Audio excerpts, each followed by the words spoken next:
masakit ang dibdib. Okay, ang dami nagtatanong sa akin. So, ano ba mga dahilan ng chest pain? Ano ba yan? Atake na ba yan sa puso? Heart attack ba yan? So, bilang internist, bilang cardiologist, yan po talaga linya ko. Pwede po kayo magbigay ng question. Pakita natin ha. Ito yung sample ng puso natin. Yan. Okay? So, kunin natin yung pointer. Pag ang pinakadelikado sa chest pain, ang pinakaayaw natin, ito nagbabara yung coronary arteries. Yan. Yan ang inaaral namin as a cardiologist. 6 years extra ang pag-aral. After 10 years ng medicine, 6 years pa ulit. So, 16 years na kami nag-aaral nito. So, pag nagbara itong mga coronary artery, dyan sumasakit yung dibdib. Angina tawag dyan. So, bakit nagbabara itong mga ugat sa puso? Kaya inaatake sa puso. Bakit nagbabara? Yung mga bisyo, yung mga sigarilyo, mga high blood, mga diabetes na hindi ginagamot. Pero para makita natin maigi, yung iba isa ang bara, yung iba dalawa, yung iba tatlo, kaya meron pa mga triple bypass na sinasabi. So, kunwari ay hiniwa natin tong coronary arteries. Pwede natin makita yung loob. Papakita ko sa inyo yung loob. Ano ang loob nito? Yan, may model tayo dito. Okay, ganda nitong model. Death of an artery. So, ito yung unang stage, ito yung pangalawa, palala ng palala. Kung kayo ay bata pa, edad 20, walang sakit, malakas, malamang yung coronary artery nyo malinis. Ganito. Kahit mag-exercise kayo, walang problema. Ang ganda ng daloy ng dugo. Kumbaga sa tubo ng tubig, walang bara. Kung kayo ay naninigarilyo, tumatanda, ayan, o mahilig kumain ng lechon, matataba, ayan, pwede na siya magbara konti. Pero okay pa rin daloy ng dugo. Wala ka pa rin mararamdaman dito. Kung tuloy-tuloy ang bisyo, naninigarilyo, diabetic, may high blood, hindi ginagamot, o mataas ang cholesterol, very stressful ang trabaho, ayan, mas pabara na siya ng pabara. So ito, pag napagod ka, baka magkulang na yung daloy ng dugo dito. Pero pwedeng, siguro pag sobra pagod, baka sumasakit na dibdib mo. Pag ganito. Ngayon, pag ayaw pa rin tumigil sa bisyo, tumatanda na, yan, ito halos barado na to. Ito, puro bara na siya.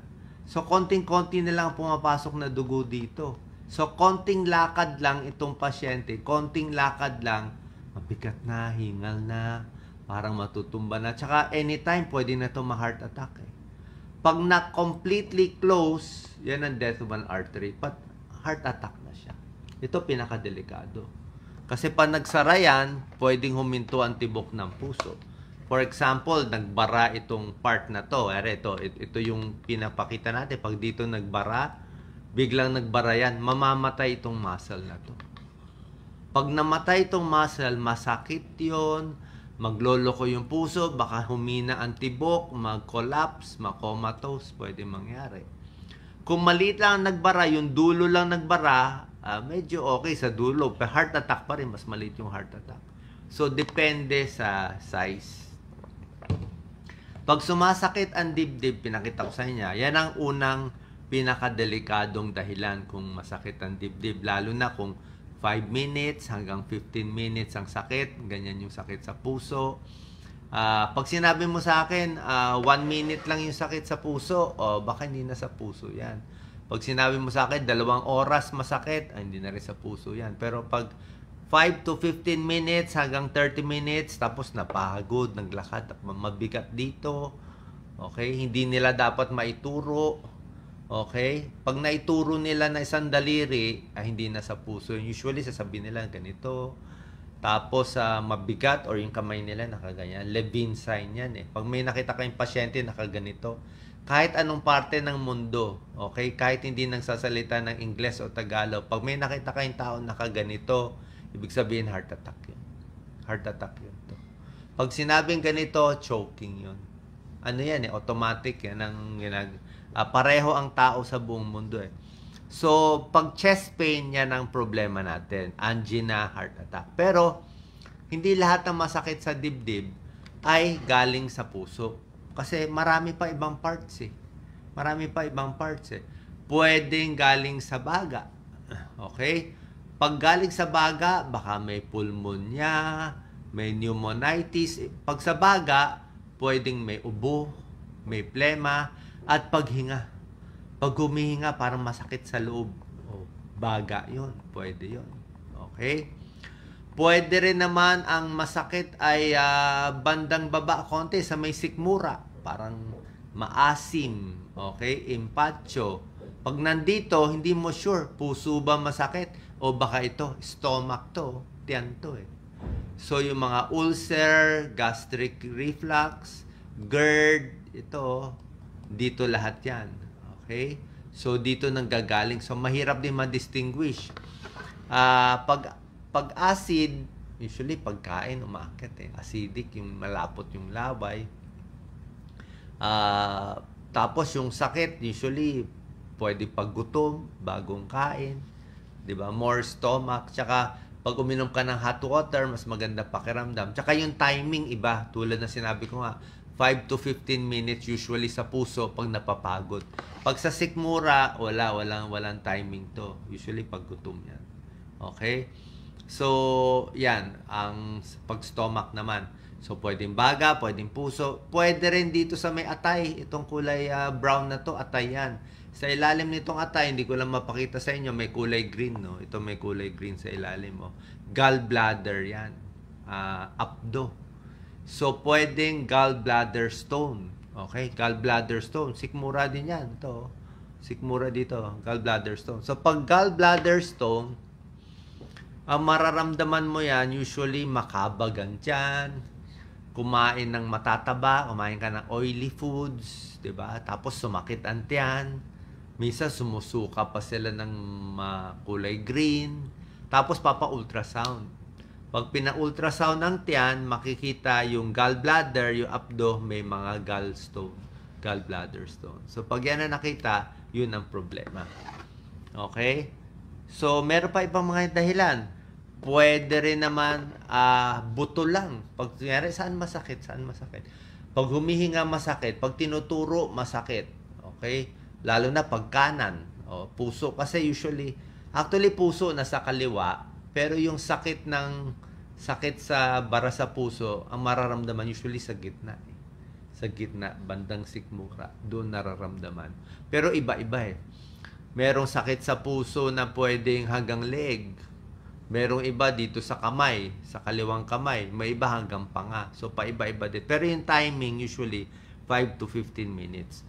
Pag sinabi ang masakit ay dito sa buto mismo, let's say tinuro niya kayo, meron kayong masakit sa dibdib. Pag sa buto, ibig sabihin, malamang muscle pain or rib pain. Costochondritis tawag doon. Costochondritis, namamaga yung cartilage dito. Baka pag tulog mo, nakaside, nadaganan ka o lagi ka nakaupo o natabingi tulog mo, pagising mo, mahapdi dito. Wala namang gamutan doon, rest lang yon. Tulad na sinabi ko, pulmonya, pwedeng muscle, at bukod sa heart attack, meron pa isang mas delikado na sakit. Pag masakit sa dibdib, yung sobrang sakit minsan hindi lang ito sa coronary arteries and differentia, pwede sa aorta. Itong malaking kulay red na to, pula. Ang aorta, pwedeng aortic dissection. Pwedeng mapunit itong pinakamalaking artery sa buong katawan. Bakit siya mapupunit? Na stress, na high blood, okay, laging high blood, stressful, tumatanda. Pag napunit to, emergency, namamatay. Narinig nyo na, di ba, mga aortic dissection, thoracic aortic dissection, yan ang mga deadly. Parang heart attack din siya, pero hindi sa puso dito. Actually, sa puso, meron pa iba sa loob eh. Pwedeng puso masakit, pwedeng may problema sa valvula, sa valves.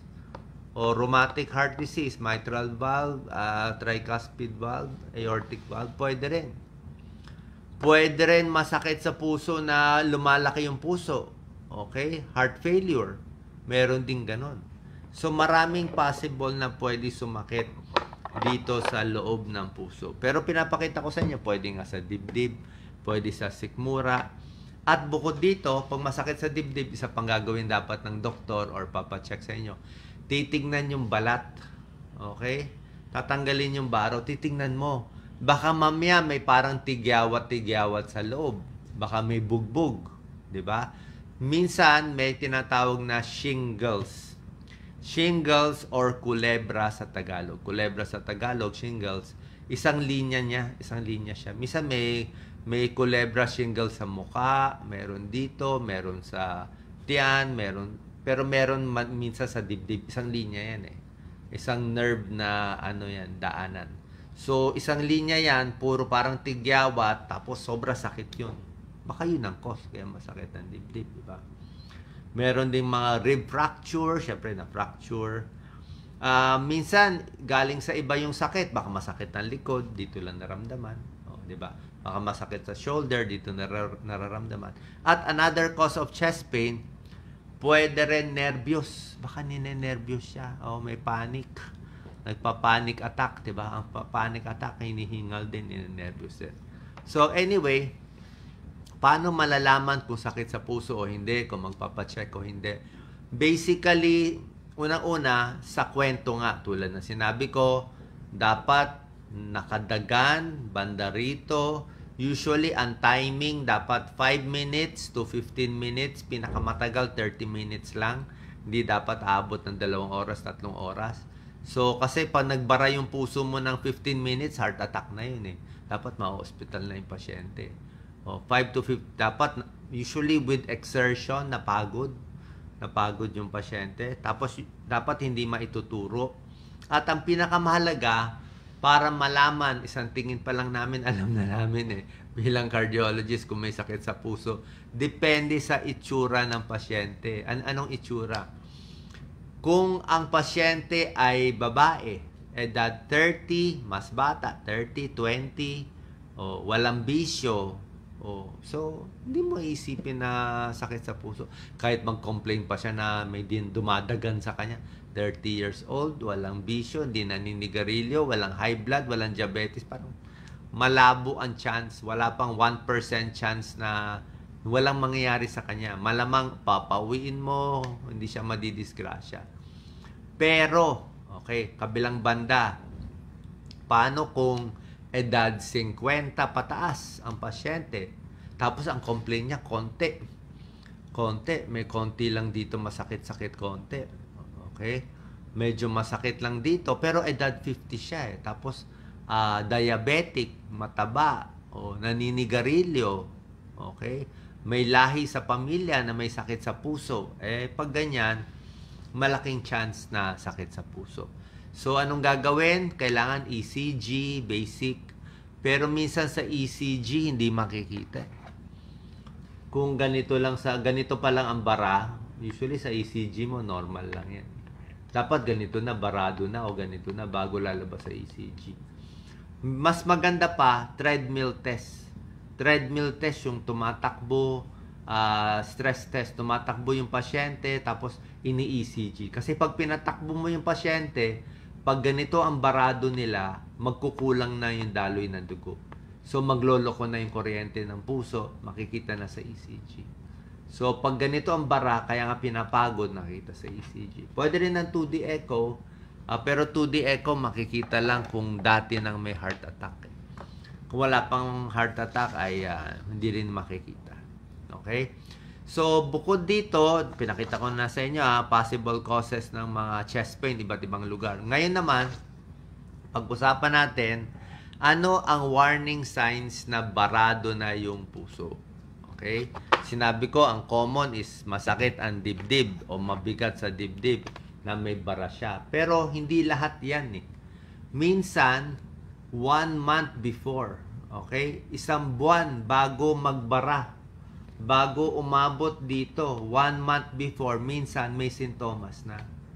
Early warning sign, yun ang pinakamahalaga. May ilang pasyente, 1 month before, bago atakihin, bago ma-hospital, bago mamatay bigla, may warning na yung katawan, nagbibigay na ng senyales eh. Pero yung senyales, minsan parang hilaw, parang hindi pa malinaw. So, merong 8 possible early warning signs na aatakihin yung pasyente, lalo na kung sinabi ko sa inyo, medyo may edad, katabaan, at may issue. Ano tong 8? Number 1, parang may dagan. Tulad nga sinabi ko sa inyo, diba? Parang may pressure. Yan ang common. Number 2, pwede yung sakit ay hanggang dito sa leeg.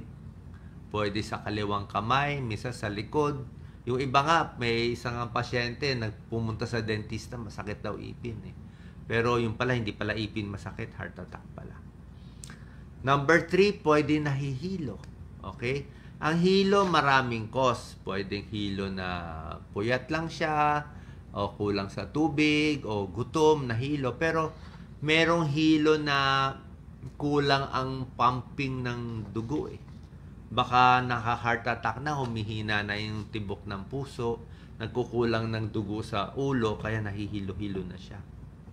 Number 4, ito, common to sa babae, itong number 4, pagod. Ang mga babae, minsan hindi chest pain eh. Hindi chest heaviness ang reklamo ng kababaihan na naka-heart attack. Sa mga babae, siguro babae matiisin eh. Matiisin sila. Ang pinaka-complain ng babae ay pagod, fatigue. Pagod lang. So, sobrang pagod yung babae, yung pala heart attack na. Number 5, pwede ang reklamo nila sikmura. 'Di ba? Pwedeng sikmura. Tulad ng sinabi ko, minsan may chest pain na kala mo puso, sikmura pala. Ito naman, kala mo sikmura, sinisikmura ka, kala mo maasim, kala mo masakit dito, 'di ba? Uminom ka na para sa ulcer, yung pala puso pala. Kasi magkalapit 'yan eh. Magkalapit eh. Kaya yung sikmura, nausea, indigestion, lalo na kung medyo matanda yung pasyente, iisipin din lagi, siguraduhin natin sikmura ang dahilan at hindi sa puso. Number 6, pwede yung pinapawisan ng malagkit. Alam mo yun, yung malapot na pawis. May pawis na malabnaw, yung nag-exercise, naglinis, di ba? Pawis malabnaw. Pero yung pawis na malagkit, ibig sabihin, stress yung katawan nun. So, pag nagbabara na kasi yung puso, nahihirapan na yung katawan eh. So, alam na nung katawan something is very wrong na magbabara to. Kasi pag nagbara ito, let's say nagbara dito sa taas, mamamatay itong buong muscle. Mamamatay ito, mangingitim yan. Pag namatay itong muscle, kulang na yung bomba ng puso. Magloloko na yan. So, pwedeng huminto, pwedeng mamatay yung pasyente. Mabuti kung yung magbabara sa'yo, dulo lang. Kung dulo lang ang nagbara, ay maliit lang ang muscle na mamamatay. Kasi ang puso, muscle eh. So, ayaw mo yung dito. Lalo na kung left main. Pinakadelikado left main dito sa puno, yung paglabas ng artery. Pag dito, patay lahat to. Makakalahati ng puso. Yun talaga deadly. Yun talaga deadly. Kaya gusto mo, wag masyadong barado. So, minsan, pawis. Number 6, papawisan na malangkit. Number 7, kung magbabara na yung puso, minsan palpitasyon. Magkakabog na siya, magloloko na siya ng kabog. And number 8, medyo mahingal na siya. Mahingal na siya. Okay? So, yan ang mga deadly signs. Minsan, 1 month before, 30 days before, bago atakihin yung pala. At bukod dito sa early warning signs, ano nagtitrigger? Merong nagtitrigger, di ba? Ang nagtitrigger kadalasan na stress, nag-away, napuyat, nagalit, may problema, nalugi, tapos dami inisip, doon atakihin. Laging may ganun. Laging may trigger bago nangyayari. Napuyat siya sa ilang araw eh. Hindi na nakaya ng puso na inatake. So yan na lagi namin nakikita bilang internist, cardiologist, lahat ng pasyente ko dati sa hospital, puro either high blood, heart attack, nasa intensive care. So, pag na-heart attack, dadalhin agad sa hospital. Within 15 minutes, pinakamaganda, traffic sa atin. Merong gamot na binibigay. Kahit magbara ng ganito, may gamot binibigay within 6 hours. Pag binigay yung clot buster, medyo mahal na yung gamot. Mga 10,000, 20,000 or more. Pag binigay yan, yung pangpalusaw, minsan nalulusaw. Hindi lang 20,000, yung iba almost 100,000 yung gamot. So, minsan nalulusaw. Or yung iba, pagbara, diretso na angiogram, angioplasty, binubuka agad. Meron din ganun. Meron din ganun na bigla. Pero babantayan yung pasyente mga at least 1 week, 2 weeks. Ang delikado yung first day. Yung unang araw ng heart attack, unang bara, doon pwede mamatay yung pasyente. Kasi diyan nagloloko yung tibok eh. Parang inano kasi, namatay yung muscle. So, diyan siya pinakadelikado. First day, second day. Pag lumampas na siya ng 1 week, medyo okay na. Sa na heart attack, marami hindi na maabot sa ospital. Actually, yung lumang datos, parang 50% lang aabot sa ospital eh. 50% sa bahay na lang namamatay. Kaya, pinakamabilis makamatay ang heart attack. Yan ang kailangan natin. So, paano tayo iwas sa heart attack? May mga comments dito, titingnan natin. Siyempre, sigarilyo number 1. Tigil, di ba? Sigarilyo, kahit alak. Okay? Tapos, pag may high blood, kailangan makontrol. Dapat 130/80 lang ang BP mo. Pag may diabetes, kailangan din makontrol yung blood sugar. Hindi pwedeng hayaan mataas yung blood sugar. Cholesterol, kailangan makontrol din. Sa overweight, 'di ba? Huwag masyadong overweight, 'di ba? Air pollution, masama din. Sobrang stress, masama din. Sa kinakain, syempre, yung mga tinuturo natin, gulay, prutas, 'di ba? Bawas sa mamantika, maalat. Sobrang alat, sobrang tamis, hindi rin maganda. Kasama yung sobrang tamis. Alat, tamis, mamantika. Yan talaga eh. Pag tumatanda, kailangan mas maingat na tayo. At pag nagkakaedad, mas mahina ang puso pag nagkakaedad. Yan ang nangyayari. The older we get, mas humihina yung puso natin. Okay, mga thank you. Ang sinasabi lang dito, nakita ko, masakit daw dibdib niya minsan. Ayan, may masakit ang dibdib, minsan short of breath. Simple lang. Pwede kayo pa ECG. Ito, makinig kayo Makinig kayo maiki. Importante to. Ito, hindi nyo to alam. Pag nagpa-ECG kayo, okay? Tapos ang ECG mo normal. O, dapat ka na ba kumain ng lechon? Dapat ka na ba mag-celebrate? Dapat na ba sabihin na 100% wala kang sakit sa puso? Mali. Mali po. Kahit ECG mo normal, pwedeng may bara pa rin. Kasi ang ECG, ang pinakamahinang test para ma-detect ang sakit sa puso. Siguro sa mga barado, ang ECG mahuhuli lang niya 50%. Sa 10 aatakihin, 50% lang may abnormal sa ECG. 50% normal. Kasi ECG nga parang kuryente lang, tsaka nakarest eh. Kailangan yung tumatakbo yung stress test. Yung tumatakbo, pinagod mo yung pasyente, tapos merong ECG dito, doon lalabas sa ECG. Doon lalabas. Hindi nakikita. Merong yung 2D echo, kailangan na heart attack muna. Meron pa mga ibang mga nuclear imaging, mas mahal na yon. Mas mataas ang chance, mga 80% mahuhuli yung barado, hindi.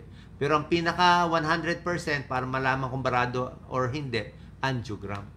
Kailan yung angiogram mahal? Mga 50,000, 60,000, tsaka maglalagay na ng wire sa singit para malaman, malinaw. Pero kung angiogram, doon mo talaga makikita kung barado o hindi. Okay? So, ingat tayo sa pagkain, ingat palagi. So, saan po nakatulong tong video natin? Pa-check tayo sa internist, cardiologist, at kung, let's say, may bara sa puso, last na lang. May bara sa puso, walang pera. Maraming ganyan eh. Ayaw gastusan ng anak, walang pera, ayaw pumunta sa doktor, wala. Okay, wala. Masakit ang dibdib, takot na lang. Anong gagawin? Ganito na lang.